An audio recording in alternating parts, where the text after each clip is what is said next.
is steering at his brother now.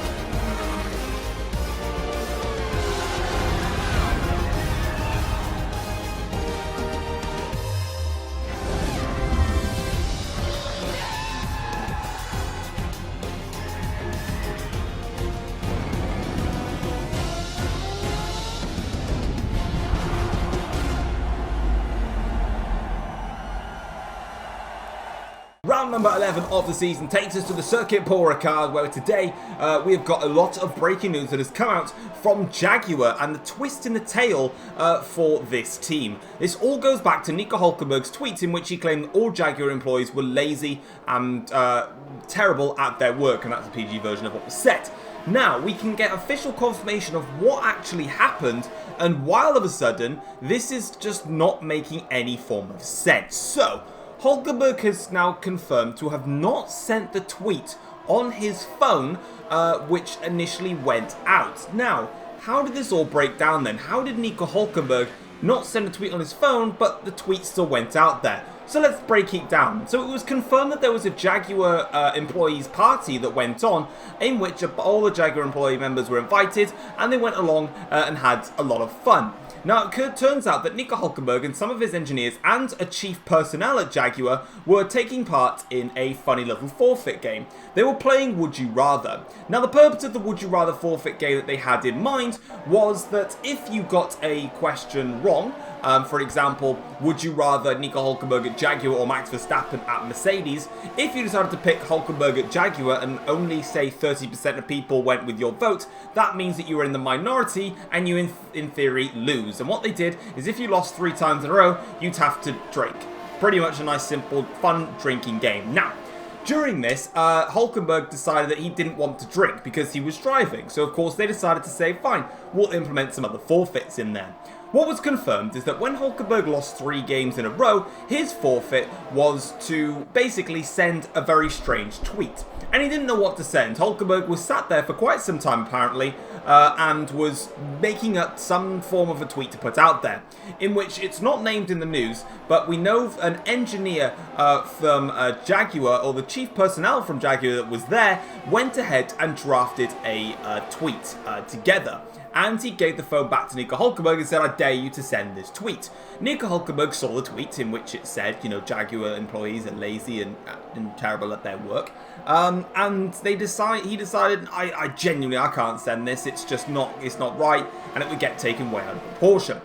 Before he got the opportunity to delete that tweet and reconstruct a new one, Max Verstappen arrived at the Jaguar employees party and saw Nico Hülkenberg and greeted him, as Verstappen and Hülkenberg have got a great partnership and friendship going along. So he went ahead and greeted Nico Hülkenberg. Hülkenberg then asked his engineer Dominic Lewis to remove the tweet. So Dominic reached over with his phone, reached over with his hands to grab the phone. But at that point, he didn't actually hear Hülkenberg say that. He said, can you just turn off the phone? That's what he said that he heard.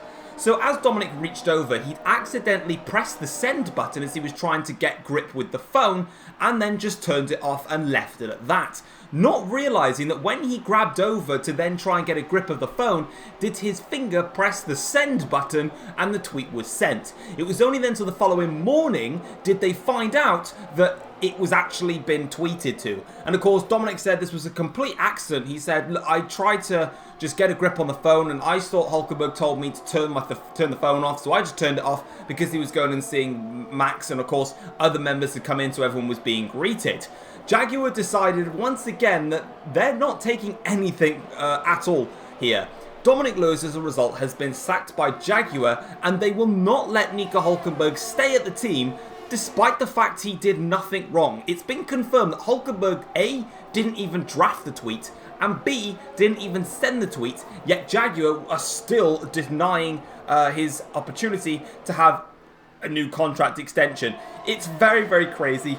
It doesn't make any form of sense. What we need to now find out is who was the chief personnel there, that drafted the tweet, because now it's a case of why has this person not been sacked? Why has he not been given any disciplinary action? It's all completely up in the air, and with that being said, over to the transfer centre now, Hulkenberg, now knowing that he's not guilty, it's a case of, well, which team are going to sign him first? Because a lot of teams are now in a rush to sign him because he did nothing wrong. Valtteri Bottas has confirmed that he will not be staying with the team next season, whether that is Williams or whether it's sold to another team. He says he wants to move on and feels like he's proven himself. Gasly and Pascal Wehrlein have signed brand new deals for Ford and Porsche respectively. So Gasly has signed a new deal with Ford. It's a one-year contract extension. Same with Pascal Wehrlein to stay at Porsche for another season. Both teams struggling a lot this season, but they believe that they can work to make their teams better for next season. And then lastly, Reese has informed Mercedes that he is looking for other teams at a potential move. Of course, Reese has been at the team now for 3 seasons, and it's been a bit of a rough ride for Reese. He's had a lot of reliability problems, issues with other drivers that have been hitting his front wing, and it's just not worked out between him and Mercedes. And I think it's getting to a point where Reese is looking for something fresh and new to try and help him out in his career, which is completely fair enough if that is the case. And now we're going to go over to the race news here, and Jaguar have brought a couple of bits together to help improve the reliability of their car. Jaguar have been having some issues with reliability. They're hoping these new little parts can help with that. Rain has been forecasted for this weekend's race, so it could mix up the Grand Prix if the rain arrives. It's all about if and when. At the moment, we're expecting it to come around about the middle of the race, maybe closer towards the start, but that could all change. Williams' race pace is looking strong. Once again, they're very, very happy with the car at the moment, and they seem to be working well and threatening with the midfield lot. And Max Verstappen is happy with the setup for his race, which is handy because, of course, Jaguar are going to need him to bring his A game. But with that being said, let's get straight into the race. It's time for the French Grand Prix. Yo, what's going on, guys? It is Fox98 here, and welcome back to a brand new episode of the F1 Journey for you guys today here on the channel. Today we're here for round number 11. It is the French Grand Prix, and we need to try and get ourselves back onto track, basically. But if you guys end up enjoying today's episode, feel free to drop a like on the video and subscribe if you're new around here as well, if you've not yet subscribed to the channel already. And without further ado, let's get straight into it then. So our banker lap here was actually fastest for a brief second until Daniel Ricciardo beat the banker lap. But for this weekend, we're trying our hardest to basically redeem ourselves after what's been 2 tricky race weekends in a row. Germany, of course, we crashed out in the race and we lost out on a victory. And then in Silverstone, we crashed out in qualifying when we could have, in theory, got ourselves a race win because we managed to recover up to P2. Into our second flying lap, we were only 3/10 of a second behind Sam on our fastest flying lap, but there was plenty more time to find, and that's exactly what we're going to go ahead and find now. As you can see here, going through towards the final complex of corners, I decided to try and do my best to manage the ERS, but I really couldn't manage it that well. But across the start-finish line, though, we're going to improve by about 0.4 of a second, and it is just enough to claim pole position for the French Grand Prix and really put ourselves into a strong starting place for this weekend, and trying to get ourselves back onto track here. As we can see now, having a look at the grid then for this French Grand Prix, it's an all McLaren front row lockout with myself and Sam locking up the front row of the grid. Despite all the problems that are going on with our team, we're still doing well. Reese then qualifies in P3 ahead of Noah then, who gets P4 for Ferrari. Mason Wood then qualifies in P5 ahead of Charles Leclerc in P6, and then it is Lewis Hamilton languishing down in P7 on the grid, with Daniel Ricciardo lining up in P8 for Renault's home race. Ocon P9 for the other Renault car. Some good performance from Renault this time around, with Verstappen in P10, Norris down in P12 with Butler. Norris is in P11, Butler is in P12. Nico Hulkenberg qualifies in P13 ahead of the Audi car of George Russell in P14. 15th and 16th is going to be compromised with Pierre Gasly and Valtteri Bottas on that row. Next is then going to be the 2 Porsche cars of Pascal Wehrlein and Nico Rosberg. And then lastly, it is going to be Carlos Sainz and then Lucas Weber rounding out the rest of the grid then for this race. But with that grid being out of the way, let's get straight into the race itself. It's going to be a 2-stop race from the ultra soft tyres to double sets of super softs, but there is rain forecasted, so that's going to be something to keep an eye out later on in the Grand Prix as we now go on to the grid here. We've got the 5 red lights, and it is eventually going to be lights out, but that's going to take a long time because they really did go for quite some time there. But we're finally away in this Grand Prix now, and it's a good start from ourselves here. Reese has got a very nice launch in towards the first corner. Reese is going to go for it here around the outside of turn 1. It's a great start for the Mercedes man, but we just about hold our line there and stay in front of Reese and build away from Reese in this right now, as Sam here is under pressure from the Red Bull of Mason Wood as they go in towards the chicane for the first time. But Sam there can just cover that one off. And Wood tries to have a little look there. Sam making sure that that line is completely closed now as we go on to the end of the first straight here now. And the two Renault cars are going to go side by side. It's going to be Ocon versus Ricciardo. Ricciardo takes the outside line and can swoop around Esteban and close that door quite nicely there on him. And he can breeze off into the distance now. As we move on to lap 2 of the Grand Prix here, we go into the fast lap, the fastest middle sector, obviously. We've got the yellow flag there towards the middle sector in there. As the virtual safety car has been deployed now for that specific incident there. It's one of the Ford cars that's had an issue, but they are carrying on. So that yellow flag calls a safety car. But what for? Let's have a look then. So Gasly here is going for an overtake on Nico Rosberg, and he's just he's locked at the front brakes there. And for some reason, he's just sort of stopped on track, and he's actually avoiding any form of problems. But it didn't quite work out for him. As we now move on to lap 6 of the Grand Prix, we've now got a full safety car that's come out now. So we just had a virtual safety car a couple of laps ago. We've now got an actual safety car that's had to come out into this Grand Prix. Somebody has retired from the Grand Prix, and it turns out to be Lewis Hamilton. Now, I was trying a look to see what happened here. So as he comes out of the pit lane, Sam has got the DRS here on the Ferrari, and I'm taking this very slowly here. And basically, his car just implodes. There's no other way of saying it. As Sam goes by, Hamilton's car just ghosts and then stops and then just tyre blows up. So, unfortunately, there's nothing really I can say about that in terms of, any form of legitimacy. It was just weird.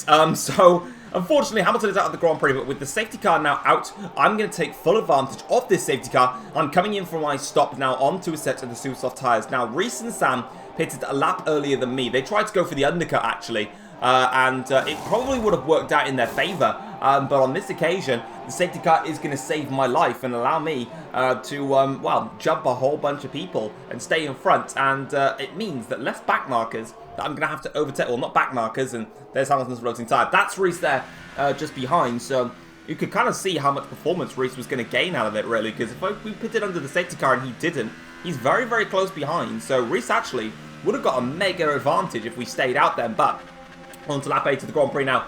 We are going to be get ready to go back racing, and it is George Russell that leads the French Grand Prix ahead of Nico Hülkenberg, and then it's Nico Rosberg in the other Porsche car. We had a look there at Carlos Sainz, but of course we can't overtake yet in our McLaren, and now we can get back underway and race once again as we've got Rich and High all the way now across the start-finish line here. But Reese in that Mercedes-Benz is going to be a lot quicker and a lot more deadly, and I've noticed that as we go in towards the first corner, just covering the inside line ever so slightly there, just to make sure Reese couldn't find a way past now as we blast out onto the straight here. Reese now goes towards the outside line in towards the chicane here. Will Reese go for it on the attack here as we go through now? We defend the inside line against Reese and just cover that one off there. Leclerc, there was a bit of contact there between Leclerc and Sam, but Reese got held compromised so badly because we defended against him that Leclerc tried to have a little look at Reese. Reese was having absolutely none of it, and then Leclerc got a little bit of a whack then from Sam. But as we now go onto the Mistral straight here, Reese though is back into the slipstream of our car, and again Reese has got the engine turned up to the max here as we go in towards the chicane. Reese is just a little bit ahead, but we'll break a little bit later than Reese and go towards the inside line and towards the chicane there and just about hold on, but we're still not out of the woods yet because Reese again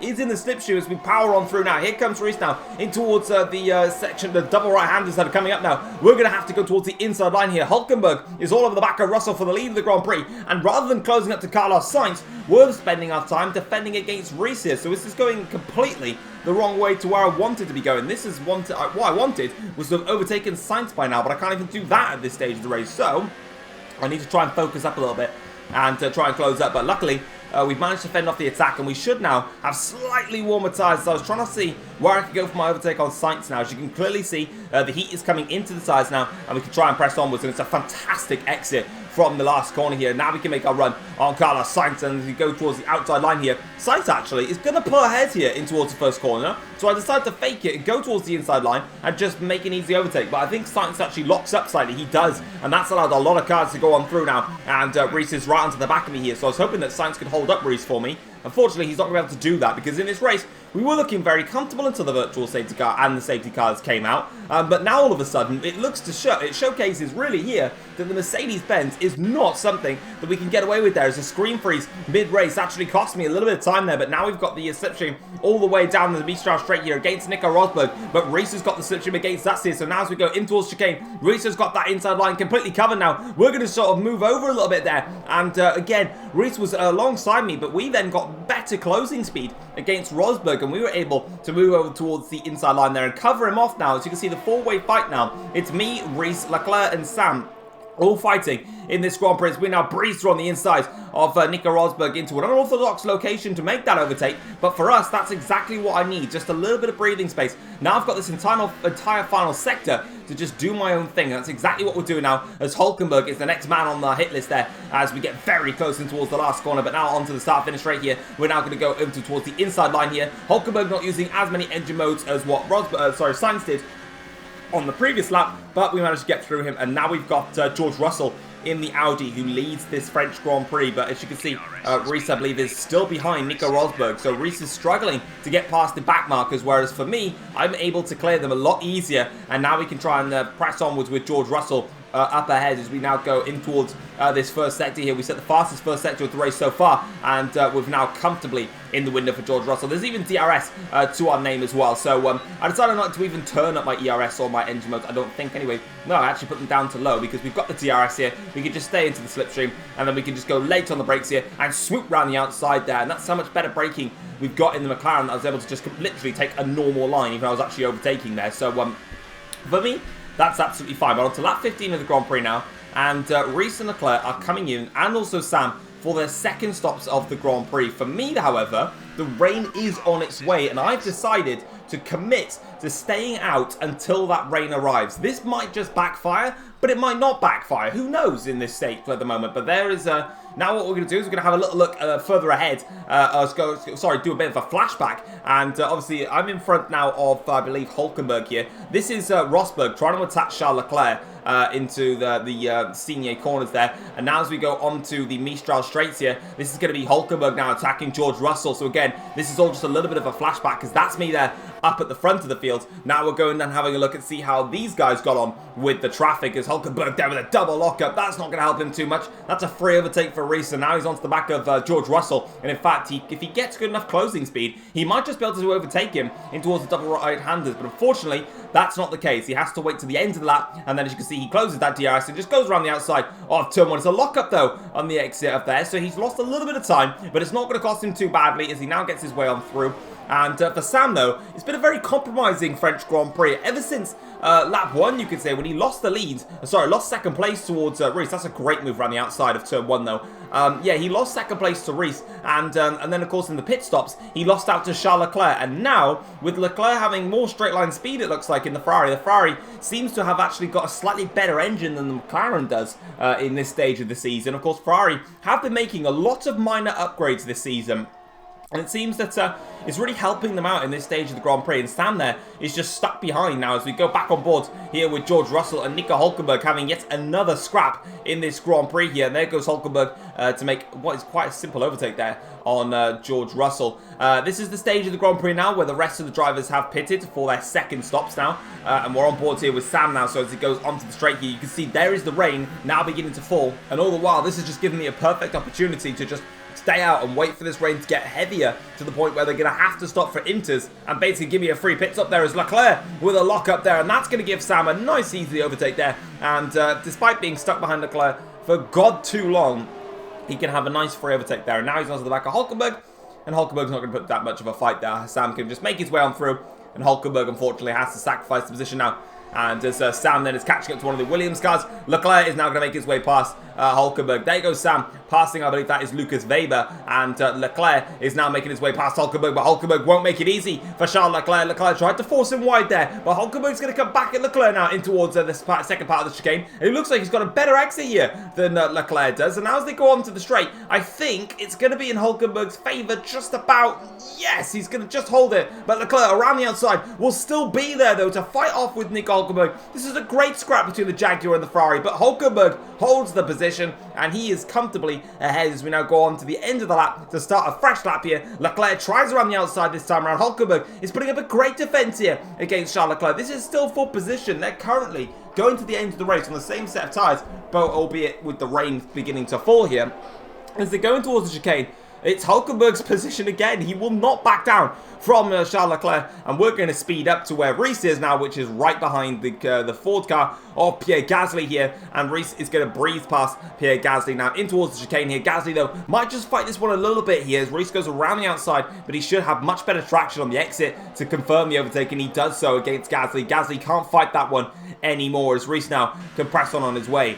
On to lap 19 of the Grand Prix, though, and for myself, it's actually been a it's been a gamble, which has paid off. We've not stopped for a second time. The rest of the drivers have, and I've basically just skipped myself a pit stop now by coming into the pits here for what is our second stop of the Grand Prix. We need to put on the intermediate tyres. It's now too wet for the dries, and the gamble has now worked in our favour. It means now that we can just pit, get a set of these intermediate tyres on, and we didn't have to stop a second time, which is absolutely brilliant for us. The only advantage that we would have had at the end of the race, if we had to stay on dry tyres, is the rest of the teams seem to have stopped for the soft tyres, the yellow marked soft tyres, whereas we were going to pit for the red marked super soft tyres. So it would have been our favour anyway. And there is Sam now coming into the pits for his third stop. It will be now for a set of the intermediate tyres. For us, though, we can just carry on our way, and that's exactly what we do. On to the final lap of the Grand Prix now. The weather conditions are beginning to improve again,